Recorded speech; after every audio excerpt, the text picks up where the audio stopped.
ഇന്നത്തെ നമ്മുടെ കഥയുടെ പേരാണ് ലവ് യു ഡിയർ മമ്മി. അവധി ദിവസങ്ങളിൽ ആഘോഷങ്ങൾ തകൃതിയായി നടക്കുന്നതിനിടെ ഒരു ദിവസം ആൽബിയും ഡെല്ലയും വിശുദ്ധ കുർബാന കഴിഞ്ഞ് നടന്നു വരികയായിരുന്നു. കനാലോരത്ത് കിളിർത്തു നിൽക്കുന്ന പുൽച്ചെടികൾ തിന്ന് മറിയച്ചേടത്തിയുടെ ആട്ടിൻകൂട്ടം ചാടിച്ചാടി നടക്കുന്നുണ്ട്. കാവിയിൽ ഇടയ്ക്കിടെ കറുത്ത പുള്ളികളുള്ള കുഞ്ഞാട്ടിൻകുട്ടിയുടെ കഴുത്തിൽ ഒരു മണി തൂങ്ങിക്കിടന്നിരുന്നു. ആൽബിയെ കണ്ടതും കുഞ്ഞാട്ടിൻകുട്ടി കുതിച്ചു ചാടി 2 കൈയും പൊക്കി അവന്റെ തോളിൽ വെച്ചു. ഇത് കണ്ട് ഡെല്ല ഓടി വന്ന് കുഞ്ഞാടിന്റെ കൈകൾ പിടിച്ച് അതിനെ നിലത്ത് നിർത്തി. മണി കിലുക്കിക്കൊണ്ട് കുഞ്ഞാട്ടിൻകുട്ടി തൊട്ടാവാടിക്കൂട്ടത്തിലേക്ക് ഓടിപ്പോയി.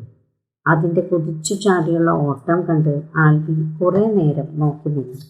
ഡെല്ല അവന്റെ കൈ പിടിച്ചു വലിച്ചപ്പോൾ തെല്ലൊന്ന് അമ്മാന്തിച്ച് തല കീഴ്പോട്ടാക്കി ആൽബി നടന്നു.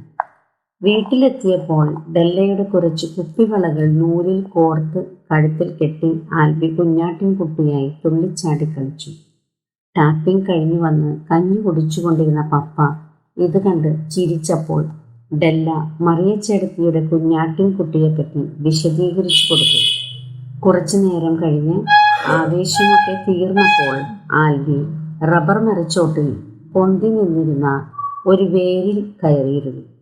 കയ്യിലിരുന്ന കുപ്പിവള പൊട്ടുകൊണ്ട് വേരിൽ കുത്തി റബ്ബർ പാൽ വരുന്നതും നോക്കിയിരുന്നു. പിറ്റേന്ന് രാവിലെ പപ്പ മറിയച്ചേടത്തിയുടെ വീട്ടിൽ പോയി കുഞ്ഞാട്ടിൻകുട്ടിയെ വാങ്ങി. വഴിനീളെ അത് കരഞ്ഞുകൊണ്ടേയിരുന്നു. കഴുത്തിലെ മണി തുള്ളിക്കിലേക്ക് ആട്ടിൻകുട്ടി നടന്നു. ഇടയ്ക്കിടയ്ക്ക് 2 കാലിലും ബലം കൊടുത്ത് മൂടുഭാഗം പിന്നോട്ടാഞ്ഞ് കുഞ്ഞാട്ടിൻകുട്ടി സഡൻ ബ്രേക്ക് ഇടും.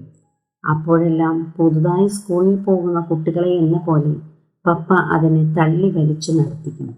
അങ്ങനെ ഒരു കണക്കിന് വീട്ടിലെത്തിയതും ആൽബി ഓടി വന്ന കുഞ്ഞാടിന്റെ കൈകൾ 2 പിടിച്ച് അവന്റെ തോളിൽ വെച്ചു. മണികൾ പിടിച്ചാട്ടി കിലുകിലെ ശബ്ദമുണ്ടാക്കിയിട്ട് കിങ്ങിണി എന്നതിനെ പേര് വിളിച്ചു. എന്നിട്ട് കിങ്ങിണി കുഞ്ഞാടിന്റെ കഴുത്തിലെ കയർ അവൻ അഴിച്ചു കളഞ്ഞു. സന്തോഷം കൊണ്ട് തുള്ളിച്ചാടിയ കുഞ്ഞാടിന്റെ കൂടെ ആൽബിയും ഡെല്ലയും ആ പരിസരമാകെ ഓടിക്കളിച്ചു. കുറച്ചു ദിവസം കഴിഞ്ഞ് ആൽബിയും ഡെല്ലയും അതിരാവിലെ പള്ളിയിൽ പോകുമ്പോൾ മണികൾ കിലുക്കി കിങ്ങിണിയും കൂടെ വന്നു. നടന്ന് കനാൽ വഴിയിലെ പച്ച പുൽപ്പരപ്പിന് അടുത്തെത്തിയപ്പോൾ തൊട്ടാവാടി കൂട്ടത്തിനിടയിലേക്ക് കുഞ്ഞാട്ടിൻകുട്ടി ഓടിപ്പോയി. ആൽബിയും ഡെല്ലയും കുറെ നേരം കിങ്ങിണി എന്ന് വിളിച്ച് അതിനെ കാത്തുനിന്നു. കുർബാനയ്ക്കുള്ള മണി മുഴങ്ങിയപ്പോൾ ഡെല്ല അവനെ പള്ളിയിലേക്ക് നിർബന്ധിച്ചു കൊണ്ടുപോയി. വിശുദ്ധ കുർബാന മുഴുവനും കുഞ്ഞാടിനെ ഓർത്ത് ആൽബി പ്രാർത്ഥിച്ചു. എന്തേ അവന്റെ അരികിൽ നിന്നും കിങ്ങിണി കുഞ്ഞാട് ഓടിപ്പോയതെന്ന് ഈശോയോട് ചോദിച്ചു കൊണ്ടിരുന്നു. കുർബാന കഴിഞ്ഞതും ആൽബി കനാലോരത്തുകൂടെ ഓടി.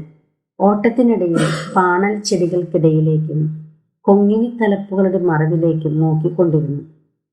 കിതച്ചുകൊണ്ട് ഓടിവന്ന് അവൻ തൊട്ടാവാടിക്കൂട്ടത്തിനപ്പുറത്തേക്ക് ചാടിക്കിടന്നു.